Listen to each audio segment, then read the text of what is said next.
You. Okay, so we are actually going to back up just slightly, just a verse really from where we were. We're going to look at Deuteronomy 24:14. That's page 1130 in Eighth Chaim.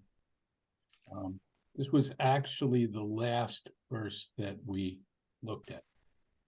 And I wanted to say something about it, which actually is not in the verse itself, but worth mentioning it. So give you another minute. Deuteronomy 24, and we're going to be beginning with verse 14. So here we have a law that deals with how you are to treat your employees. And I'll just read it out. You should not abuse a needy labor, whether a fellow countryman or a stranger. You must pay his wages on the same day before the sun sets. He is needed and urgently depends on it. Otherwise, he will cry out to the Lord and you will incur guilt. And this is part of what we have here, which is a series of laws, and we're going to look in much more detail at others today. But here it's about how you treat your employees, right? And specifically when they're indigent and therefore really in need of the money that you're giving them, you can't hold it up. You have to pay them on the day of their work. Okay, so what I wanted to mention here, which is really Talmudic, actually, I see that. Where is it? Hold on a second.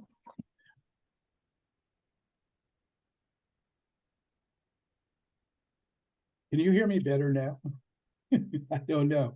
I seem to have had my microphone at a great distance. Okay, so you have to treat your workers in a very specific way. You have to be mindful of their economic circumstances.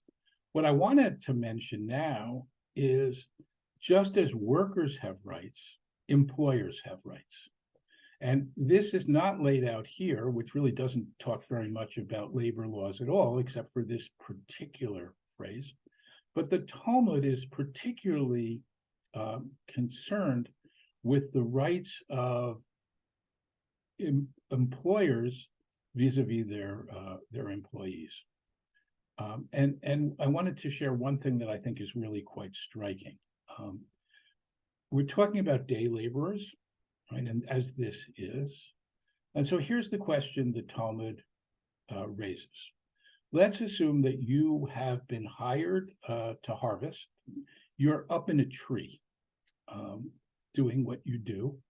And it comes time to say the Shema. Right. Do you go down from the tree or do you say it up in the top of the tree? Now that seems like a very odd question, right? So we need a little bit of background. The first thing I'll say about it is that there is a specific time in which you say the Shema. Going all the way back to these words, you should say when you rise up and when you lie down, right? The morning and the evening. And so if the morning passes, and the rabbis are very specific about how many hours in the day is covered here, if the morning passes, you've blown it. You have not fulfilled your obligation. So we can imagine the worker up in the tree, the day is going on. Now they have to say the Shema, right? But they're up in the tree. So why isn't it obvious that they should just say it, right? But the trouble with the Shema here, not the trouble, but the requirement is that you do it with great concentration, right? You are supposed to be you're accepting the kingship of God. You're reflecting on God's oneness.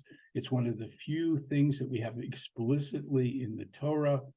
We have this idea that when you say Shema, at least the first line, you cover your eyes to eliminate all distractions. you say every word, and so on. So imagine that you're up in a tree. This is not an optimal place to be able to concentrate on the words of the Shema. Okay, so that's the problem. So you might say, well, of course he should come down. This is a mitzvah in the Torah. It's a divine obligation. The rabbis say no. His time is not his own. He is a day worker. He is being paid for his time. His time belongs to his employer. Now, notice that this isn't a lot of time, right? How long does it take to climb down the tree and go back up it again, right? And we're not, after all, talking about huge trees, right? If he's up there, what is he doing? I don't know. Maybe he's pruning. Whatever he's doing, you can't see it as a lot of time. So the rabbis really are not so concerned with the tree and the Shema. They're really trying to emphasize a certain principle, and they're doing it in the most dramatic way possible. You will compromise your obligation to God in order to fulfill your obligations to your employer. This is really almost shocking if you think about it, right? So on the one hand, employees owe their employers a great deal. On the other hand, the employer can't exploit them. And so the rabbis, in some sense, are trying to balance it out, and they don't want either side to have the upper hand. I wouldn't say that they're pro-labor or, pro-employer, but they clearly see both as having rights. Okay, having made that point, we're going to go on to really what is a tremendously problematic. Well, this verse is not problematic, but it raises a question about another verse. So let's get to it. Verse 16, if you've joined us late, we're on page 1131. It's verse 16 of chapter 24. Parents shall not be put to death for children, nor children put to death for parents. A person should only be put to death for his own crime. So here, by the way, it's clear that this is put to death by someone else. So we're talking about a judicial procedure. And we're talking about the imposing of capital punishment. And it's absolutely clear, and the verse repeats it in some sense to say, you cannot punish children for the crimes of their parents or vice versa, right? And it's clear that in the ancient Near East, it was done, right? This was done. I would also say that there is a modern instance which I find quite troubling, and it's not about death. Israel is in a terrible situation and has been for a long time. Terrorism, we saw the most extreme example of it with the Hamas massacre. But in fact, there have been terrorists throughout Israel's history, continue to be. And the Israeli government has taken as a policy, in some cases, as a way of discouraging terrorism, blowing up the house of the terrorist. Now, if you think about it, this not only hurts the terrorist, but hurts their children and their family, right? So I think it's a hard call. And I think that this verse, which is granted talking about capital punishment, also suggests that it's a little problematic. I don't want to say whether it's right or wrong in these circumstances, because the circumstances really are very difficult, right? Especially if these families are being supported as they have been by the Palestinian Authority, right? So there is, it's difficult. Nonetheless, if we want to think about how this applies in current days, This is a little bit suggestive, I would say. Anyway, if you turn back now to earlier in Deuteronomy, it's chapter 5, verse 9, page 1018 in Eitz Chaim. We're in the middle of the Ten Commandments. And in this formulation, though the other one isn't any different, this is verse 9, and I'll just read that. You should not bow down to them or serve them, right? This is about idolatry. For I am the Lord your God, and an impassioned God, and here it is, visiting the guilt of the parents upon the children unto the third and fourth generations of those who reject me. So don't put children to death for the sins of their parents. Very clear here in chapter 24. But back there in chapter 5, we're told explicitly that that's done. So the difference, of course, is that in one case, it's God doing it, and in the other case, it's human beings. Now, you can argue, and I think very credibly, that, okay, God can do things people can't do, right? We are constrained, God is not constrained. And I would go further and to say, God's judgment, I'm not talking about the punishment, God's judgment is perfect, right? We assume God is omniscient. He knows exactly that this person is guilty, right? And therefore, there's no question about it. Nonetheless, there is this sense, and we're going to see this actually in terms of another law we're going to look at today. There is a sense that a person's line, from generation to generation, is somehow them. There is this sense that they're not quite separate, that you can punish children and in so doing punish the person.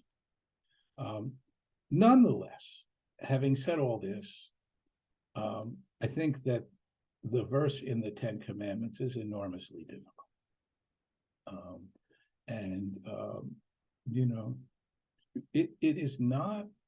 It is certainly within the Jewish tradition to challenge God's justice. That's not a heretical view. And I would cite specifically Abraham, who challenges God at Sodom and Gomorrah, where he is talking about the death of innocents. God is going to destroy these cities. And Abraham says, should not the judge of the whole earth do justly? Right? And God has to justify essentially what God does. So this idea of challenging God's justice has a tradition. I wouldn't say it's mainstream, but Abraham is a pretty mainstream figure, right? So I don't think it's heretical to ask, how is that just? And one might say, well, God has God's reasons and we are limited and so on. But nonetheless, I think it's a fair critique. And I'm very happy that in our case, at least with respect to a civil court, well, in this case, it's a criminal case, right? With respect to a human court, it's not permissible, right? People may be created in God's image, but we're not God. God can do things we can't do. So I want to also point something else out about this verse. And that is that the first part of it and the second part of it aren't both necessary, right? If I can say parents should not be put to death for children, nor children put to death for parents, period. And I know what I need to know. And yet it goes on to say a person shall be put to death only for their own crime. Now, if I know that, why do I need to be told specifically about parents and children? No one can be put to death for the crime of another, right? So you could easily argue that the first verse is superfluous. Now, against that argument, you could just say, well, this is emphatic. It's a matter of biblical style, right? Parents not for their children, children not for their parents. Nobody should be put to death for the sins of another person, right? Emphasis. Be clear, right? And it's more general than just parents and children. The rabbis don't read it that way, because the rabbis, using a technique, which is we generally talk about as midrash, in this case, it's halachic legal midrash, say, aha, the first verse must be referring to something else. The idea is that the Torah is not repetitive. Now, I would argue that yes, it can be, and it's a matter of style. But as legalists, they want to expand the Torah. They want to come up with more cases and be able to ground them in the Torah. So what do they say the first part of this verse means? It means parents should not be put to death through the testimony of their children, or children through the testimony of their parents. That is to say that family members are not allowed to testify in a case involving another family member. That they cannot witness, can't serve as adim, can't serve as witnesses in the case of another family member. And this is not, from the rabbinic point of view, just with respect to a civil or a criminal action.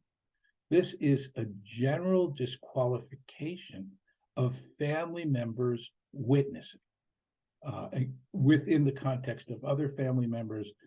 And the best example of it I know, which continues to this day, is with respect to a ketubah. Couples getting married, and we have witnesses on the ketubah. According to rabbinic law, neither of those witnesses can be relatives of the couple. Right? And it's really grounded in this verse, at least according to the rabbinic interpretation of this verse. Now, there are other criteria in terms of witnesses that have to be examined, at least some would say, who can sign a ketubah. But this is one of them. And it really comes from here. I will say this, if you're all of a sudden worried, like, wait a minute, my ketubah or my kid's ketubah, or I once signed a ketubah for a relative, if you're worried about that, don't worry, because the ketubah is only one of the ways in which the couple gets married. That we do it in 3 different ways, at least symbolically, right? So that may be defective, but the fact that he gave her a ring and she accepted it, that's enough, right? The purpose of the ketubah is actually to protect her rights in marriage. So don't worry about it, but, to begin with, if you want to do it right, family members cannot testify for or against each other, and it's all based here. Okay, we're going to go on to the rights of the stranger and the fatherless, right? There's a triad, which we see again and again, and it's ger, yatom, v'almana. The ger is the stranger, right? The resident alien. Yatom is the orphan, right? That's the word I was looking for. And almana is the widow, right? These are people who are economically vulnerable and easily taken advantage of. And we are told not to subvert the rights of the stranger or the fatherless. And then you shall not take a widow's garment in pawn. So widows are exceptional, even though we have this triad. You could take the garment, and we just looked at that, right? You can take the garment of a stranger or the fatherless. You have to return it so they have it at night, right? They have to be able to protect themselves from the cold. But these are very indigent people. And remember that this is only people who have defaulted on a loan. You don't take a pawn in order to issue the loan. It's only when they fail to repay it, and then you can take something in order to assure that they repay it. Now, why the widow is the exception here is unclear. Perhaps it has something to do with her dignity. I don't know why, the dignity of the orphan or of the stranger is lesser. It's not really clear, but for whatever reason, the Torah wants to make that distinction.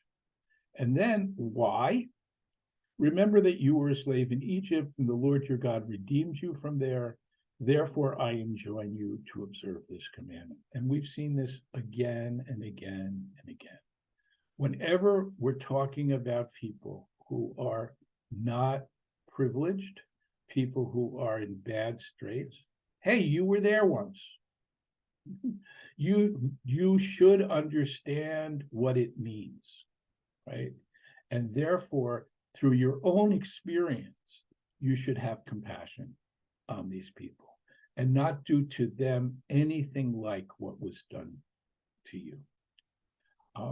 I would go a bit, and by the way, this is repeated again and again and again in the Torah and in Jewish life in general. And remember that we have to remember that we were slaves in Egypt for an entire week every year, that we talk about it in our prayers every day, right? So this is absolutely core. So you could well ask, well, yes, God redeemed us from there, but why did God allow us to be there in the first place, right? Okay, thank you very much for taking us out, but wouldn't it have been better if we had never been? Now, that's a very difficult theological question. I could give you all kinds of answers to it, maybe none of them adequate, but certainly over centuries and centuries, there have been all kinds of answers to that question. What I would suggest to you from the Bible's point of view is one of those reasons is so that we as a people should learn compassion. Because again and again, that's what's being referred to. Now, I'm not saying that's adequate. I'm not saying it's the only reason.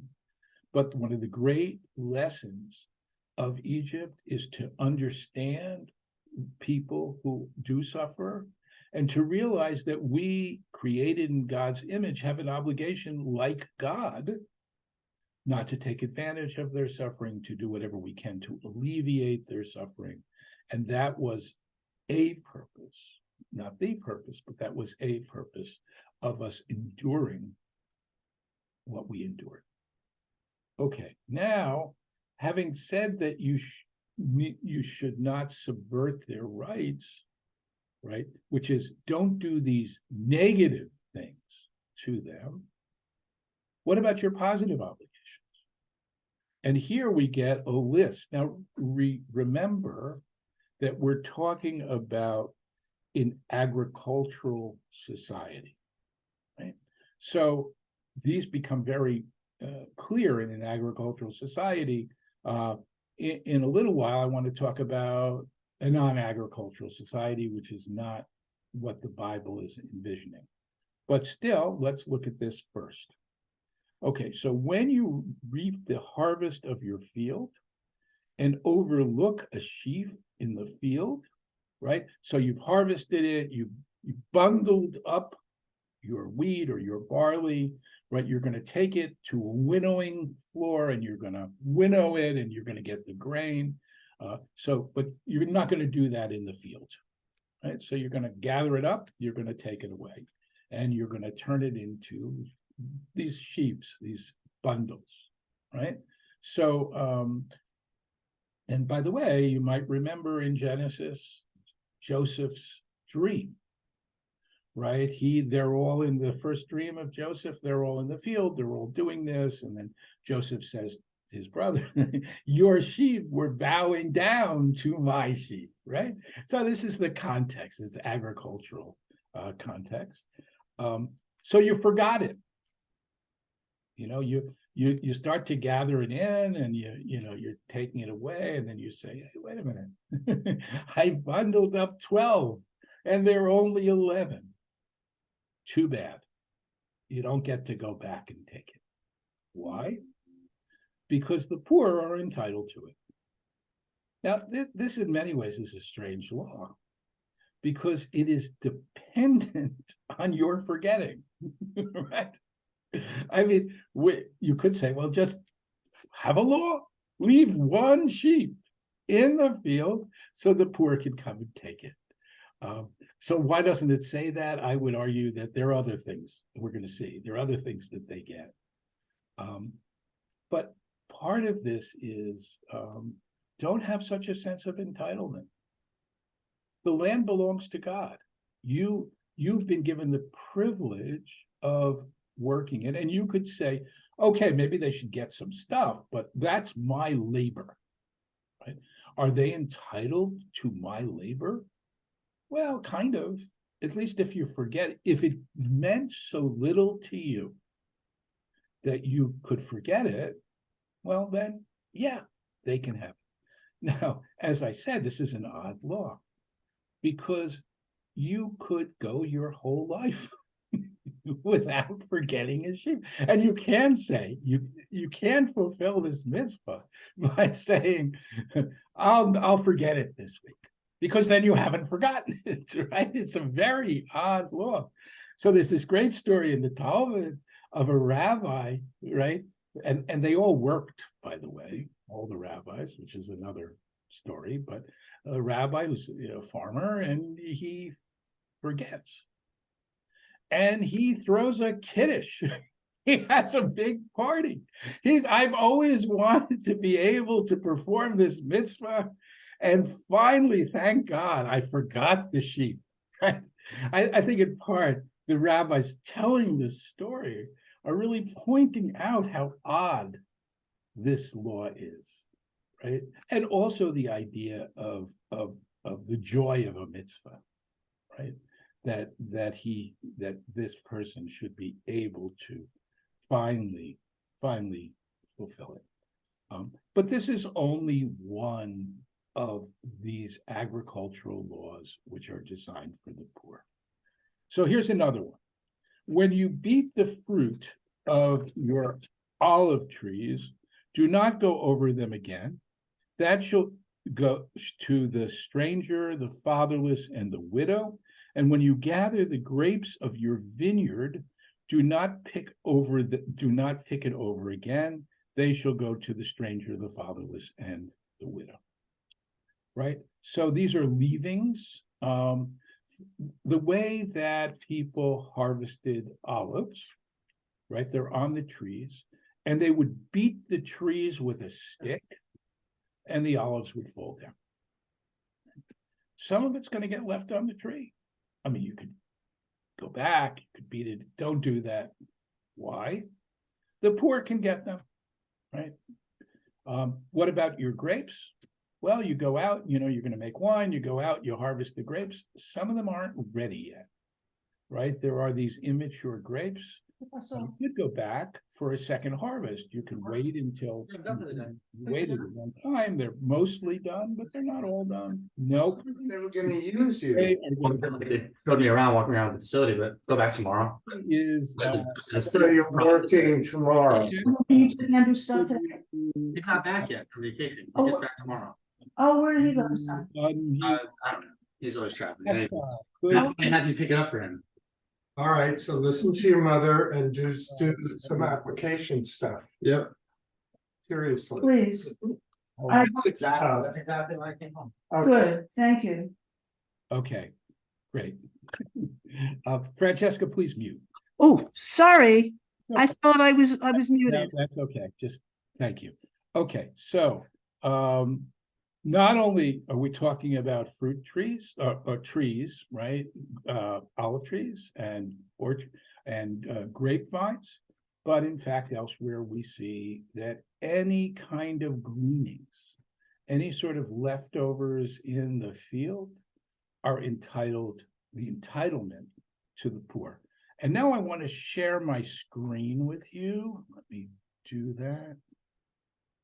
Where is screen share? Ugh. Where is it? Maybe it's here. No. Why am I not seeing it? Here we are. Okay, so we're talking about gleanings, and what I wanted to do is to look with you at a specific example of it. The Book of Ruth is one of my favorite books in the Bible.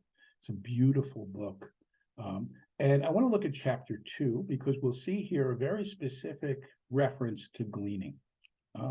Now, remember that Ruth, Naomi and her husband, Elimelech, left the land of Israel, actually lived in Bethlehem during a time of famine. And their sons actually, they go to Moab, their sons get married there, their sons die, Elimelech dies. Of the two daughter-in-laws, one goes back to her people, but Ruth returns with Naomi to Bethlehem. And they're trying to make a living there, and they're very poor. So Naomi had a kinsman on her husband's side, a man of substance, a wealthy farmer, in other words, from Elimelech's family, and his name is Boaz. Ruth the Moabite said to Naomi, she says to her mother-in-law, I'd like to go to the fields and glean among the ears of grain behind someone who may show me kindness. Right, and her mother-in-law says, go. And so this gives us a sense that they're quite poor. And by the way, there's an irony here because they're living in Bethlehem, in Hebrew, Beit Lechem, which literally means the house of bread. And yet they don't have much.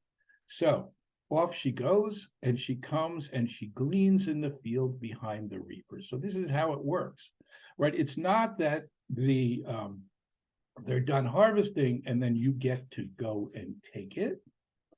Presumably animals and others might come and eat it. So you go right behind the reapers.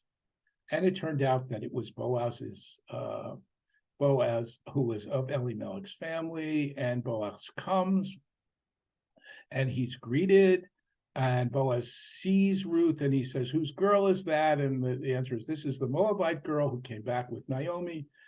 And she said, let me glean among the sheaves behind the reapers. So from here we learn that even though the poor are entitled, she's going to be out there in the field, and she asks permission.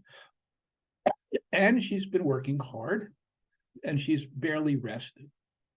And Boaz says to Ruth, listen to me, and he calls her daughter, don't go gleaning anywhere else. Stay here close to my girls, the other gleaners. Keep your eyes on the field while they are reaping and follow them. I have ordered the men not to molest you. Right? Apparently there's some danger in gleaning here. When you're thirsty, go and drink the water that the men have drawn. And she says, why are you so kind to me? And he says, I've heard all that you've done for your mother-in-law. And she says, you're very kind. And then he says at lunchtime, come here and enjoy the food. So she sits down and he gives her food. And then he says to his workers, you are not only to let her glean, but you must pull some stalks out of the heaps and leave them for her, and don't scold them. And she gleans till evening. Okay. So here we have, really in practice, a little bit of what it looks like. We also have some of the sense of some of the dangers to the poor of doing it. And most of all, of course, we have a picture of the kind of person that Boaz is, right? And his chesed, his kindness to this girl who is destitute, as is her mother-in-law. She, of course, is also the embodiment of kindness because of the way she treats her mother-in-law. And as you probably know, these two remarkable examples of chesed wind up together, and ultimately their progeny includes King David, and beyond that, in time, it will include the Messiah. Okay, so we have gleanings, we have the forgotten sheaf, and then we have one other thing which is not mentioned here, but is mentioned elsewhere in Deuteronomy, so I'll mention it. And that has to do with the corners of the field, peah, right? Deuteronomy tells us that we are not to harvest the corners of our fields. We are to cut corners, right? I don't know. It's the opposite, right? Here, you're supposed to cut the corners. You're supposed to sort of round out your harvesting, and the corners belong to the poor, and they can come and harvest, right? So they have considerable entitlement on your land. And by entitlement, I mean literally that. They are entitled. They have the right to come. And I would mention one other thing, and that is during the sabbatical year, every year, the land lies fallow, and whatever grows, grows. They're entitled to come and just take it. You're entitled to take it also. But during the sabbatical year, your rights and their rights are the same, right? So we have these agricultural laws, and they take care of the poor, at least in part. There's also a tithe, which is given every certain number of years, which also shares your labor with them.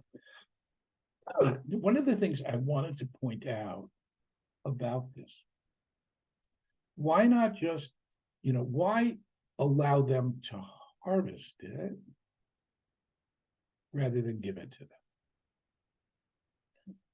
And the answer seems to be dignity, right? That it's not just a handout. The land belongs to God. They're entitled to a part of it, and they have to go and get it, right? They have to work for it. And so there's other tzedakah also, which they're simply given. But here, I think there is a sense that their labor is important. And it's important that they do it. And part of that is ownership. Also, it's not just a handout. They work for it. Maimonides tells us much later on that the highest level of tzedakah gives someone a job.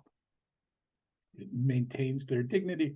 And, it's also like, teach someone to fish rather than give them the fish, because then they'll be able to get a lot more fish, right? But so I do want to emphasize here this sense of dignity. Now, I'm going to stop at this point. I've really covered a lot. And before we go on, we've talked about children being put to death for the sins of their parents. We've talked about workers' obligations to their employers, and a variety of things to protect the poor and the orphans. And not only that, but to proactively take care of them. And so I want to pause, and if there are questions, please, or comments. Because I've thrown a lot at you, but apparently I've done it very well because there aren't any questions. Okay. So I had a question. Sandy, you have a question? You lit up. Yeah, I don't see myself. I don't know if you can see me. I cannot see you. So I don't know what happened. Something on this machine. okay. So Or can you see me now? yeah. Okay. I can't see myself. But anyway, Getting back to the children being put to death for the sins of the parents, I'm surprised that nothing is said there about repentance. Yeah, so it's a good question. I mean, the rabbis are not, I think, in general, repentance is with respect to God, but it is not with respect to how we treat other people. So, and at least in terms of mitigating punishment, because what you've done. And I would say that is true in our own legal society as well. A person showing repentance, yes, could ask the court and show that they acknowledge what they've done and they're sorry, but the judge could still impose the full penalty under law or not. It becomes a matter of the judge's discretion. Perhaps here too it is, I don't know. But you're right to point it out. I think repentance is also hard to measure and hard to know whether it's sincere. But it doesn't seem to play a role. I doubt that it plays a role, if you looked at legal codes in the United States, whether repentance is specified as a mitigating factor. It's rather a sort of, and I don't know because I'm not a lawyer, but I suspect that it's discretion, and increasingly, by the way, judges don't have discretion, which is a whole problem in the American legal system. But nonetheless, it's a matter of judicial discretion rather than something which is within the law itself. Any other questions? Thank you. Okay, so that being the case, we're going to move on to the next law, which has to do with a dispute which results in a punishment which is really quite severe. There's a dispute between men, they go to law, and a decision is rendered declaring one right and the other wrong. And this one would assume is not every case, but it is something that can be done as a punishment. If the guilty one is to be flogged, the magistrate shall have him lie down and be given lashes in his presence by count as the guilt warrants. So here we have a punishment, and the punishment is lashes. Now, that may seem brutal. It certainly has throughout human history been a fairly common punishment. And I would go further in pointing out that it doesn't seem like incarceration exists. Right? There's no discussion of incarceration. Generally speaking, to the extent that you see it at all in the Bible, I'm thinking of the story of Joseph, where he is thrown into prison. But it's not clear that that's a punishment. Because in fact, if you think about the story of Joseph, and you might remember that he's seduced by his master Potiphar's wife, and then she claims that he attacked her, and then he's put into prison. If she was believed, it's hard for me to believe that they simply imprison him. In general, I think that in the book of Genesis, and here it's true that I'm speculating, but I think I'm on very strong grounds, people were imprisoned prior to the determination of guilt. And you see that with Joseph in prison, are the baker and the cupbearer, of the king. And eventually, right, one of them gets exonerated. So he comes out. In other words, there was some finding of fact. The other one is guilty. He gets executed. Right? So prison as punishment does not seem to exist in biblical times. And you need a whole system to do that, and who's going to, watch them, and how long's the sentence.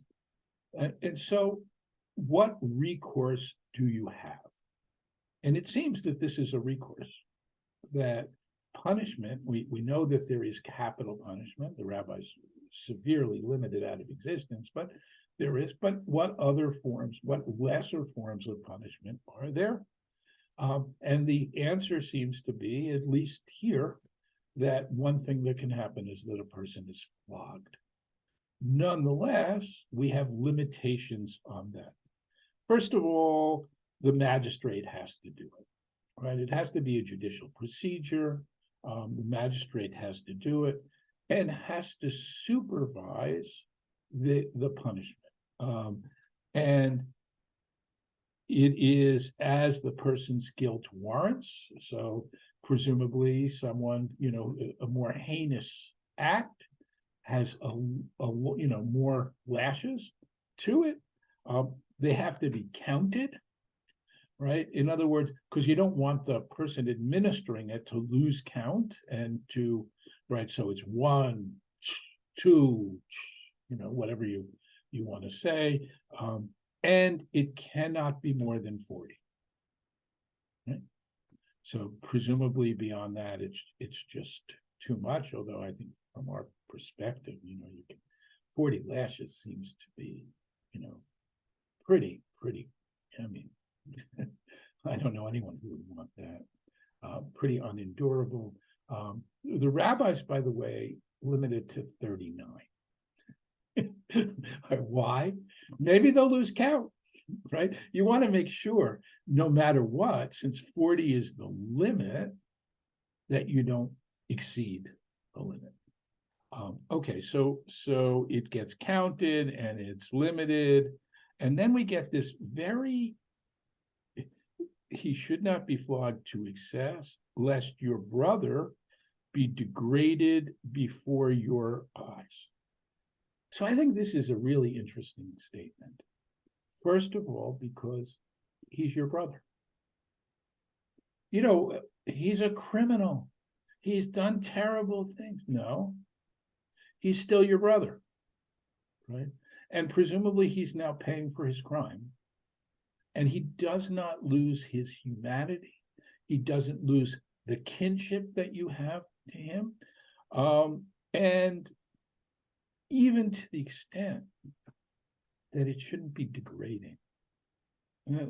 I think that's really remarkable as a statement. And I think about how we treat criminals in our own society, and to what extent we view them as, our brothers or our sisters. At any rate, I'm going to look just at this last one for the sake of completeness, because I've already talked about it. You should not muzzle an ox while it is threshing, right? So the ox is pulling the plow, it's in the field. The ox is entitled to nosh while it's walking around. It would be cruel. And we have a number of examples in the Torah where we're concerned with inflicting pain, unnecessary pain on an animal. It would be cruel to have them see that and not be able to eat from it. And by the way, this law is not unique. There are other laws in the Torah which really seems to separate the Torah, and I would say elevate it from the standards around. But there's a great deal of evidence that this law existed elsewhere as well. But there is some concern for the animal. One of my favorite examples, by the way, of concern for the animal is the story of Bilam and his ass, with the donkey, where Bilam is beating him, and Bilam is made to look ridiculous for doing that, and the ass, in some sense, seems to have some rights.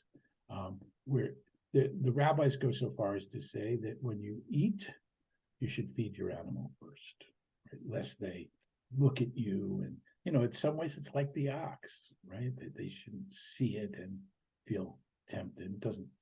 They don't say anything about table scraps, but that's another matter. Okay, so I'll open it up. Any final questions or comments? Yeah, Carol, unmute.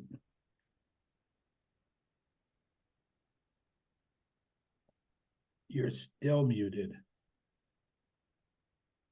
If you can't, let me try to do it for you.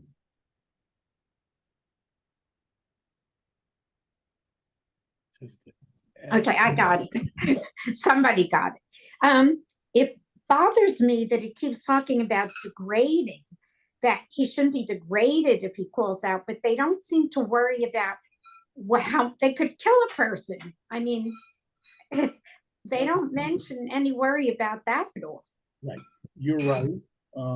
Part of the reason why it's limited to 40, I think, is because of that concern. But there are different people, right? And you could imagine that inflicting this on someone could in fact kill them.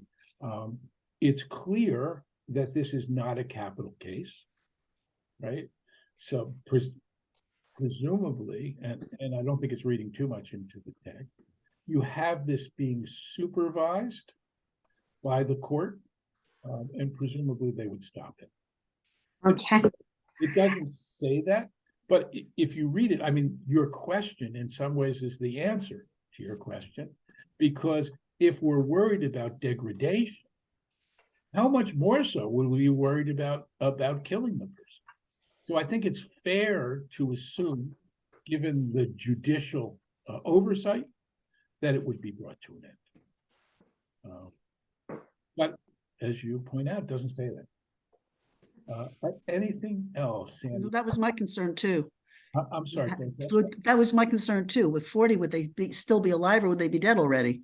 Yeah, no, it seems to us like a great deal. I don't know. It may be that in biblical times, I don't know if they have the cat of nine tail. I don't know what the nature of flogging is. And how severe the injury is as a result. But I think it's a good question. Barry, go ahead. So in our own constitution, we have this prohibition against cruel and unusual punishment.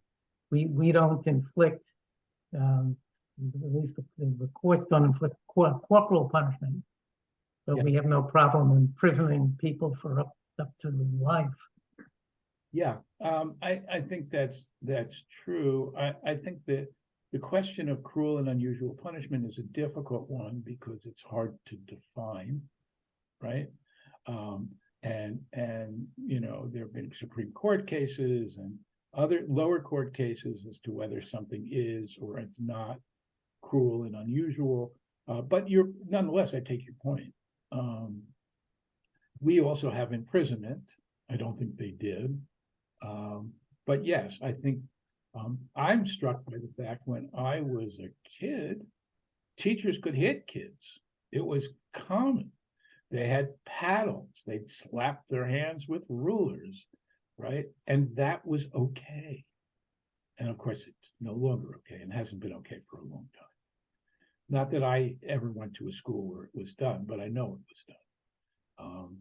We live in a society now where it's considered inappropriate for a parent to strike a child. Certainly wasn't the case for a very long time, and maybe we're making progress in that respect. Anyone else? Yes, Sandy. You're frozen, Sandy, I think. I see your hand. Rabbi, you've explained in the past that, yeah, can you hear me? Yeah, I can hear you. Can you hear me? Yes. Okay, you've explained in the past that the expression an eye for an eye and a tooth for a tooth, it refers to monetary compensation. So why isn't that here? That's a good question. That is a good question. And I'm wondering why, first of all, it refers to monetary compensation. But the Torah does say an eye for an eye and a tooth for a tooth. And there they were talking about it being an equivalence, right? That a person should pay monetary compensation equivalent to what they did. So I don't know. Maybe the Torah does allow that. It doesn't, the language is different here. It seems more specific, but I don't know. I'll look into that. I don't know that I'll find anything, but I'll look into it. I think it's a great question. Thank you. Any other questions? If not, we are out of time. I look forward to seeing you next week. I hope you can make it. I am, by the way, our class has shrunk, but I'm pleased to see actually that the numbers of people looking at the recordings have grown a bit. So, we don't assume that just because, we're small, not, other people are, although they don't get the opportunity to ask questions. So, okay, I will, I look forward to seeing you next week. I'll send out the recording later. Thank you. Thank you. Happy Hanukkah, everybody. Happy Hanukkah. That's right, it's coming up. Yes. Right. Okay, I'll see you during Hanukkah. Yes. Okay. Bye. Thank you.